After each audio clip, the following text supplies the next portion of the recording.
Germany was not weakened by incompetence. It was constrained by design.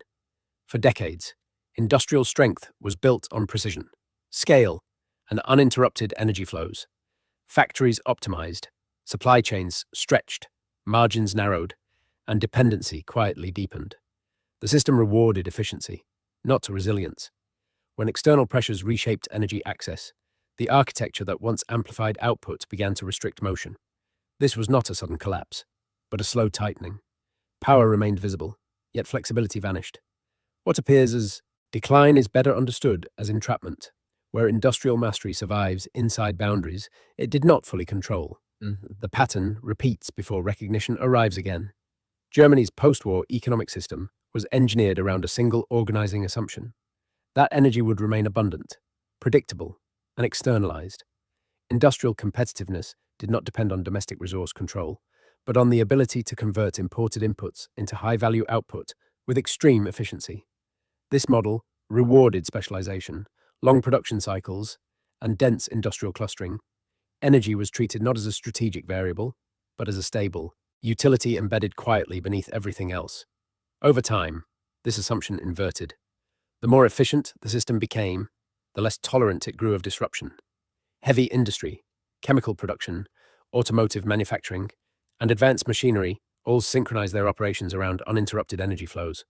Capital investment followed this logic. Infrastructure, labor training, and export capacity were optimized for continuity, not substitution. The system gained speed, but lost optionality. External structures reinforced the inversion. Energy sourcing was integrated into broader geopolitical and regulatory frameworks that prioritized cost minimization and environmental compliance over strategic redundancy. Long-term supply relationships replaced domestic buffers. Market mechanisms replaced stockpiles. Stability was no longer defended internally, it was assumed externally. This inversion remained invisible during expansion. Output grew, trade surpluses accumulated, and industrial credibility solidified. Dependency did not register as weakness because it produced no immediate penalty. In fact, it enhanced competitiveness. Energy dependence became a feature, not a flaw, as long as external conditions held. The critical shift occurred when energy ceased to behave as a neutral input and began functioning as a lever. Once access, pricing, and reliability were shaped by forces outside industrial control, the system's internal strengths could no longer compensate. Efficiency amplified exposure. Scale magnified rigidity. What once protected margins now constrained response. At that point, the system did not fail outright. It inverted. Industrial power persisted in form, but its foundation became conditional. The structure could still operate, but only within limits it did not define. This is the moment when strength transforms into fragility without changing appearance. The collapse mechanism did not originate in energy scarcity. It emerged from structural lock-in. Once Germany's industrial system committed to scale, specialization, and just-in-time energy inputs, reversal became prohibitively costly. Energy dependence was no longer a policy choice. It was embedded into capital allocation, plant design, labor organization, and export contracts. At that stage, adaptation required not adjustment, but reconstruction. Financialization intensified the mechanism. Industrial firms optimized balance sheets around predictable input costs, low volatility, and stable margins.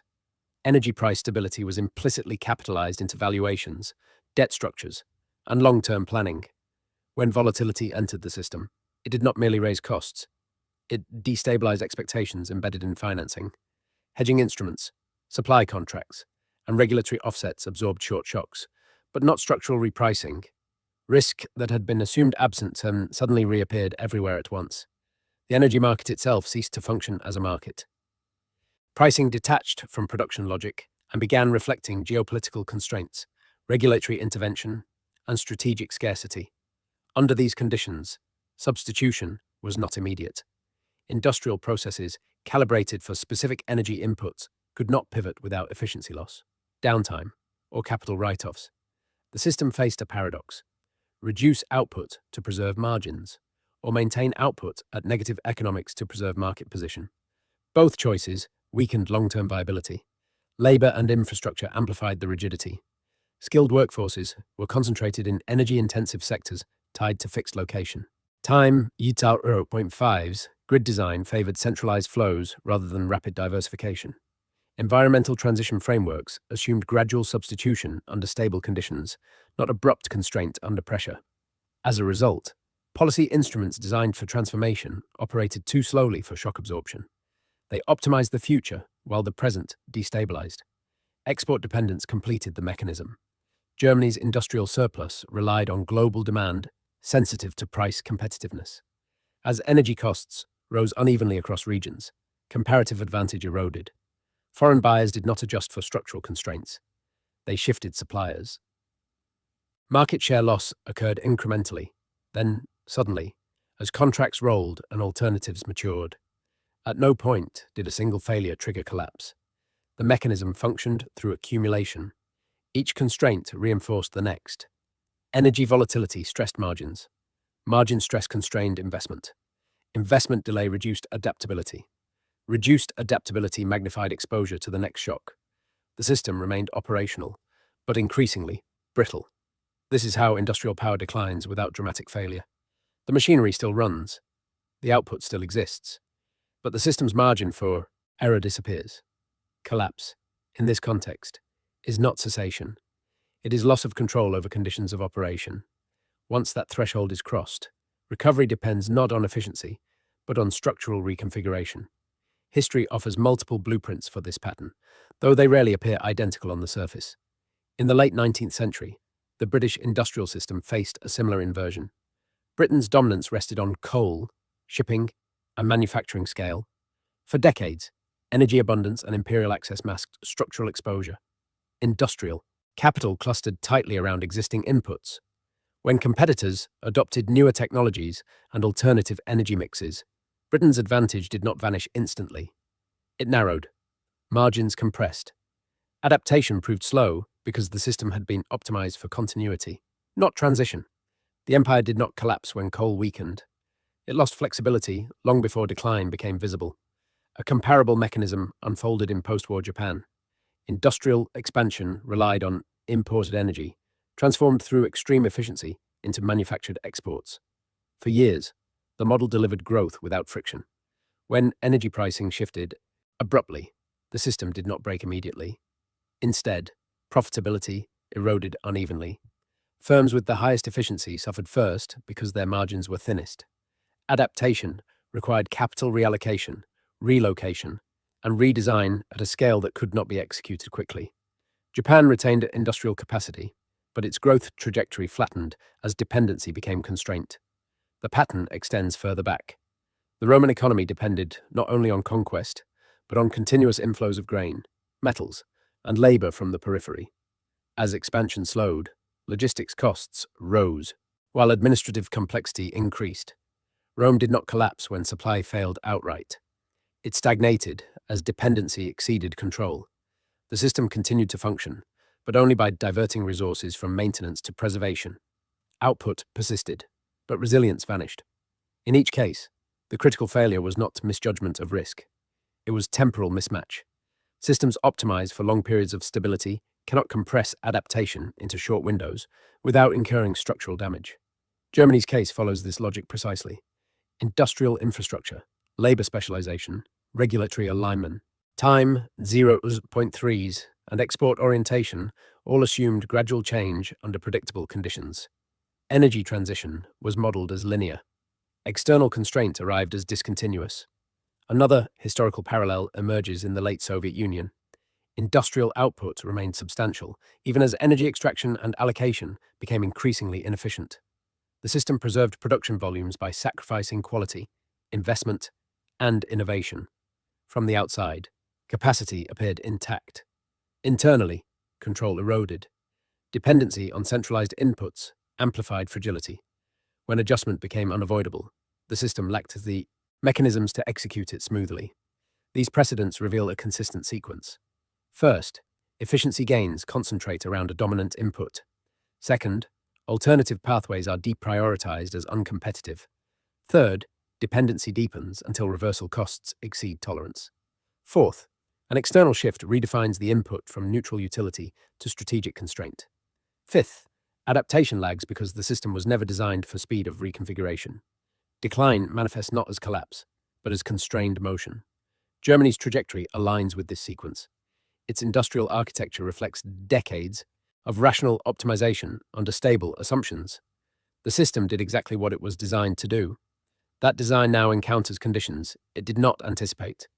History suggests that once this threshold is crossed, recovery depends less on policy intent and more on the willingness to accept structural loss in exchange for regained control. This is not a story of incompetence repeated. It is a story of patterns repeating when systems mistake stability for permanence. The pattern unfolds in stages, each reinforcing the next without requiring coordination or intent. The first stage is optimization dominance. Once a system identifies a single configuration that maximizes output under stable conditions, capital, labor, and policy converge toward it. Alternative pathways are not prohibited. They are simply rendered uncompetitive. Over time, redundancy appears inefficient. Flexibility becomes excess cost. Germany's industrial core reached this stage when energy-intensive manufacturing, export orientation, and long supply chains consistently outperformed diversified or localized models. Success validated concentration. The second stage is pathway foreclosure. As optimization deepens, switching costs rise, infrastructure hardens around the dominant input. Training pipelines specialize, regulatory frameworks adapt to protect the prevailing configuration. At this point, choice still exists in theory, but not in practice. Reconfiguration would require coordinated losses across multiple sectors simultaneously. No single actor initiates that process voluntarily. The system becomes path-dependent. Germany entered this stage as energy sourcing, grid design, and industrial geography aligned tightly around continuous external supply. The third stage is dependency normalization. What began as a strategic assumption becomes an invisible baseline. Energy access is no longer debated as a variable. Time, 0.5s. It is priced, hedged, and embedded into contracts as if permanent. Risk models exclude prolonged disruption because it has not occurred within relevant planning horizons. Institutions reward performance against the assumed baseline. Warning signals, when they appear, are interpreted as temporary deviations rather than structural indicators. This stage persisted longest because it produced no immediate cost. The fourth stage is external reclassification. An input once treated as neutral is redefined by forces beyond the system's control. Energy becomes political, constrained, or strategically rationed. Prices decouple from marginal production costs. Reliability is no longer guaranteed by market mechanisms alone. At this moment, internal efficiency ceases to compensate. The system discovers that it does not control the variable it most depends upon.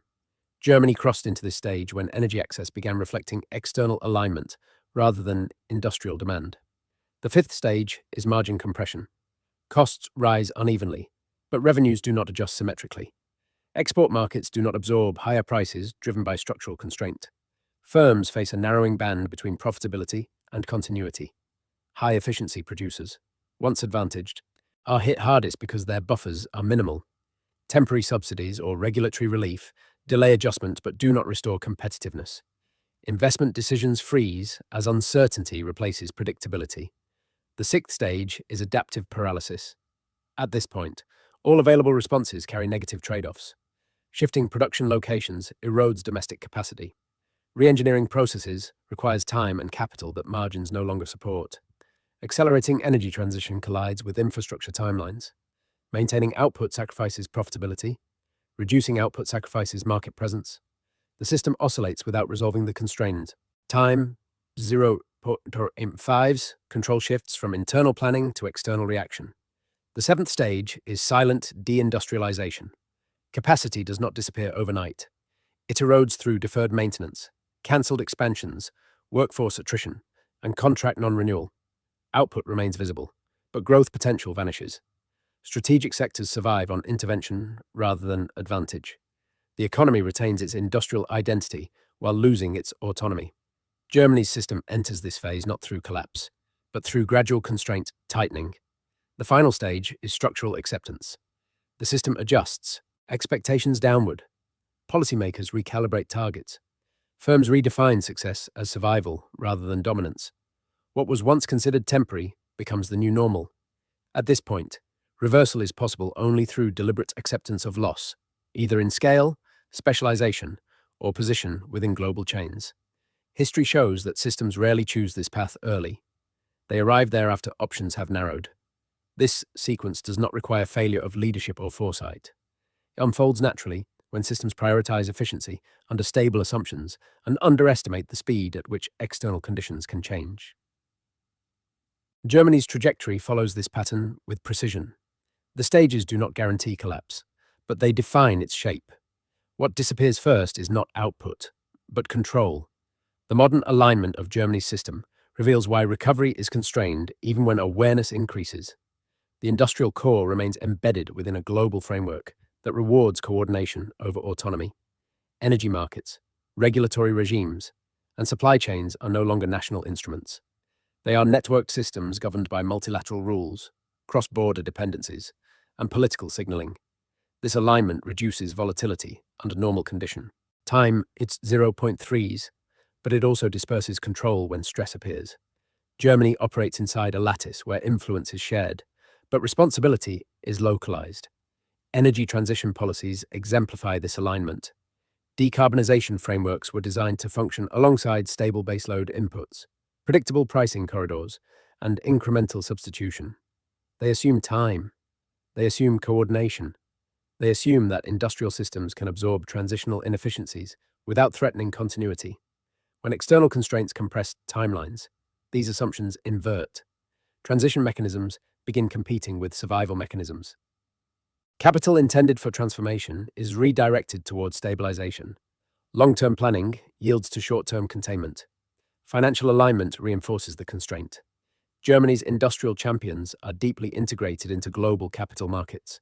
Investment decisions are evaluated against international benchmarks, risk models, and shareholder expectations calibrated to stable input environments. When energy volatility increases, it is not interpreted as a localized anomaly.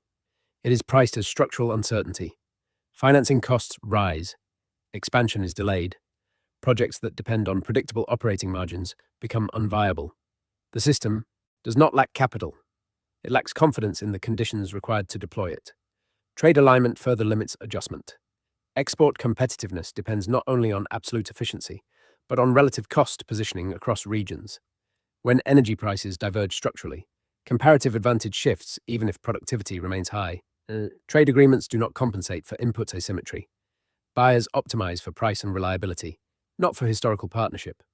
Germany's alignment within open trade frameworks exposes it to substitution without protection. Market access is preserved, but preference is not. Labor alignment introduces another layer of rigidity. Workforce specialization evolved under assumptions of stable industrial geography and long production horizons. Skills are deep, but narrow.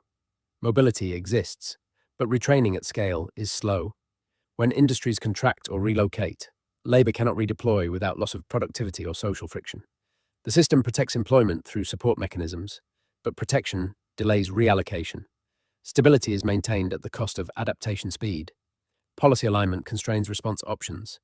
Fiscal and regulatory tools operate within negotiated boundaries that prioritize predictability and compliance. Emergency interventions are possible, but they are designed to bridge disruptions, not to rewrite structural dependencies. Measures that could restore control through rapid reconfiguration often conflict with long-established frameworks. As a result, responses focus on cushioning impact rather than altering architecture. The system absorbs pressure instead of releasing it. The alignment problem is not miscalculation. It is consistency. Germany's system behaves coherently with the structures it inhabits. Each component acts rationally within its domain. Together, they produce inertia. Awareness of dependency does not automatically generate autonomy. Time, 0.5s. In fact, the more integrated a system becomes, the harder it is to pivot without collective rupture. This is the defining tension of the modern phase. Germany recognizes the constraint, but operates within arrangements that diffuse the authority required to resolve it quickly. The system remains functional, yet bounded. Output continues, yet under conditions set elsewhere. Alignment that once amplified strength now limits maneuverability. In historical terms, this is the moment when empires confront the limits of coordination without control. The system has not collapsed. It has synchronized itself into a configuration where adjustment is possible only slowly and at cost. What follows depends not on intent, but on how pressure accumulates relative to the system's capacity to absorb it. Acceleration occurs when constraint interacts with time. Germany's system does not deteriorate simply because energy is expensive or scarce. It accelerates when delayed decisions compound. Each year of constrained margins reduces discretionary investment. Each postponed upgrade narrows future options. What appears manageable in isolation becomes destabilizing in sequence. The system enters a zone where pressure no longer accumulates linearly, but multiplicatively. The trigger zone is defined by inflexibility. Once critical industries operate close to even minor disruptions propagate quickly. Maintenance schedules shorten. Supplier reliability declines. Insurance and financing costs rise. These effects reinforce one another. A temporary shock no longer dissipates. It cascades. The system's tolerance for error collapses before output does. Germany approaches this zone not because it lacks capacity, but because its capacity is calibrated too tightly to absorb variance. Acceleration is also temporal. Policy responses require consensus, design, and implementatio. Time, that's zero point 0.5s. Industrial responses require capital, permitting, and construction. Market responses occur immediately. Price signals adjust faster than infrastructure. Contracts reset faster than strategy. When timelines diverge this sharply, reaction replaces planning. Decisions become defensive. Long-term commitments are deferred precisely when they are most needed. The system begins consuming optionality faster than it can generate it. External triggers need not be dramatic. They can be incremental. A regulatory shift that marginally raises costs. A trade realignment that slightly alters demand. A financing reassessment that delays a single project.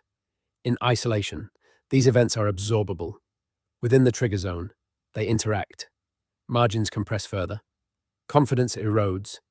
Investment pauses propagate. Acceleration emerges not from shock size, but from system state.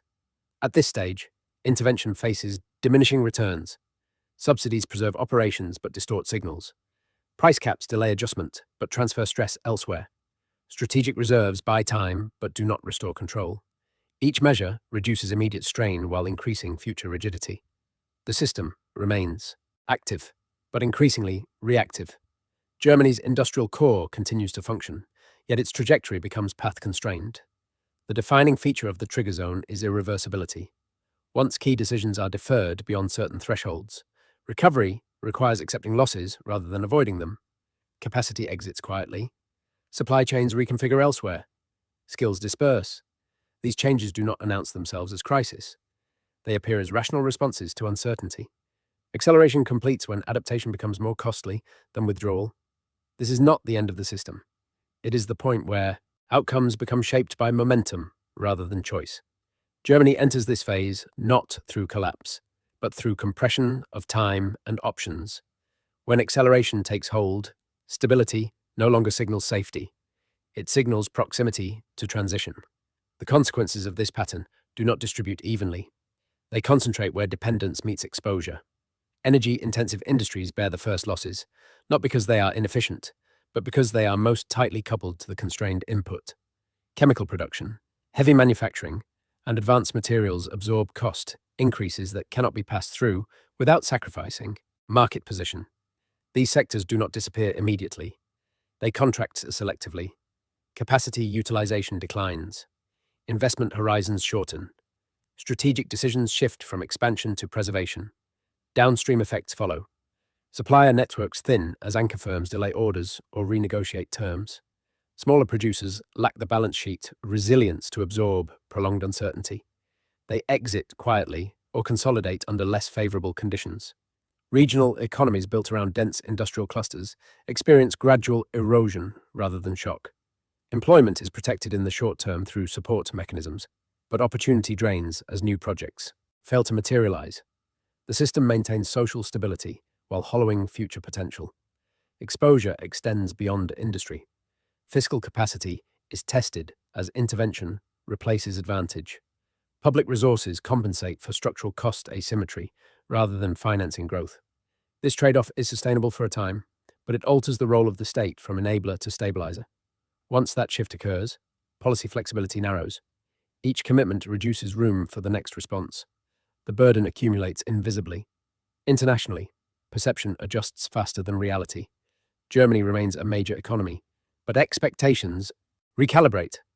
Partners adapt supply chains. Investors reassess risk premiums. None of these moves signal collapse. They signal repricing. Influence declines not through confrontation, but through substitution. Control over outcomes diminishes even as formal position remains. The exposure phase is often misunderstood because it lacks drama. There is no singular event, no visible failure. What changes is the direction of adaptation. The system adapts outward, not inward. It yields ground rather than reshaping itself. That choice is rarely explicit. It emerges from accumulated constraints. This is where historical patterns converge. Systems rarely fail when weakness is obvious. They fail when strength persists inside boundaries that steadily tighten. Germany's trajectory illustrates this dynamic with clarity. The cost is not immediate collapse. It is the gradual transfer of agency away from the system itself. The pattern does not end in catastrophe. It ends in redefinition. Germany's experience demonstrates how industrial power can persist while autonomy erodes. The system does not collapse because it fails. It contracts because it functions too efficiently within constraints it does not control. Energy dependence is not the cause, but the lens through which structural limits become visible. What matters is not whether recovery is possible, but what must be surrendered to achieve it. History shows that timing rarely determines outcomes. Sequence does. When efficiency precedes resilience, strength becomes conditional. And once conditions are set externally, power survives only within boundaries it did not choose.